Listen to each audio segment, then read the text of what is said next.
So ito naman guys, ano ba to? May ano to, shunt, current shunt. So ito ay para malaman mo kung ilang ampere yung dumadaloy sa kanya, yung nakukonsumo is padadaanin mo sa current shunt. So pagka di ba current shunt ito, current yung dumadaan, ang maximum niya is 100 ampere, 75 millivolts, ganon. So bakit 75 millivolts? 100 ampere yung capacity nito.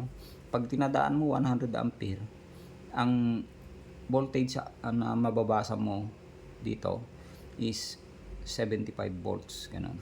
Yun yung maximum, ibig sabihin yan. So 75, 100 millivolt. Ito naman, so i-connect mo yung itong voltage na mababa ang output nito, i-connect mo dito para mabasa mo. Tapos syempre naka-ampere na rito, so kung ilang ampere na, mako-convert na siya sa ampere. Ayan, ganyan yung connection nyo guys.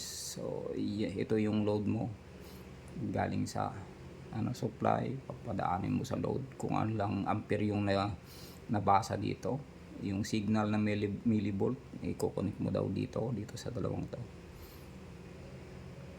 Tapos ito naman yung supply ng ito para magkaroon ng display. So yan, madali lang naman yung connection. Tapos meron naman dito tayong 3-phase sequence voltage relay. So phase sequence relay sa mga mga 3-phase na supply. So siya, pang detect, hindi kasi basta connect pagka mga 3-phase na yung mga tatlong anong tawag doon, tatlong wire na galing sa distribution utility. So 3-phase sa ginagamit sa bahay, single phase.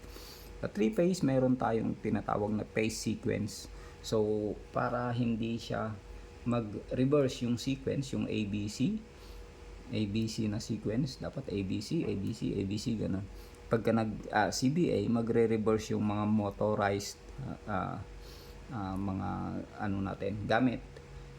Pagka pagka 3-phase din yung yung motor, tapos nakakonect sa sa 3-phase, pag nag-reverse yung sequence ng 3-phase, so magre-reverse din, pwedeng masira lahat ng mga pinapagana natin. So ginagamitan natin ng 3-phase sequence relay para pag nagpalit yung sequence is hindi siya gagana yung machine. So protection ito. Yan. So 3-phase sequence voltage relay. So na siya, magandang protection ito. Ito lang naman yung connection.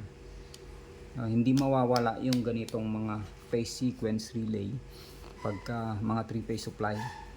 Importante. Meron pang rito. So, marami tayo dito guys, mga relay, mga timer. Ay hindi ito timer. Maganda to.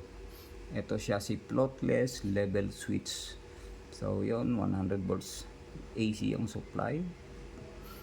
Tapos ito, ang gamit nito ay para sa mga kinokontrol natin na lalim ng tubig o liquid sa tangke na conductive, hindi pwede yung hindi conductive. Maglalagay tayo ng tatlong prong.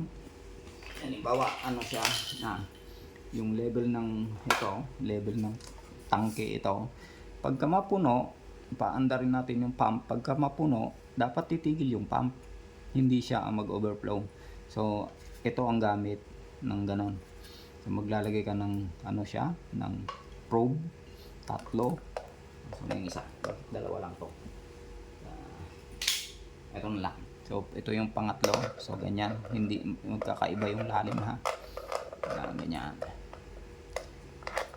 Pag naabot ng ng liquid yung dito, magi-stop na yung motor, yung pump. Tapos pagka bumaba, naubos na natin, na consume. Pagka bumaba dito, hindi na nag-touch dito sa gitna na probe, ay aandar ulit yung pump para punuin yung tangke. So ganun. Pagka tumaas dito, na-touch na naman niya dito, i-stop na naman yung pump. Ganun ulit. Pagka nakonsumo natin, bababa. Tapos pagka bumaba dito, hindi na nakatouch dito sa gitnang probe, is aandar na naman yung pump. Ganun ang nito, silbi. Para wala kayong masayang na halimbawa tubig. Yan. Hindi mag-overflow yung mga tangke nyo. Tubig, kailangan ng control na ganito. So, floatless level controller. Pang ginagamit ng iba, yung float valve. So, yun naman yung parang bola. Tapos, yun yung po-float doon para isara yung yung tawag dito, yung outlet ng tubig. Kung ito yung outlet ng tubig, pagka tumaas yung bola, yung float, magsasarang ganon. So hindi na dadalo yung tubig. Pero iba naman yung gamit nito. Para ito sa mga liquid, pwede ito sa mga hindi lang ito pwede sa mga non-conductive. Iyon.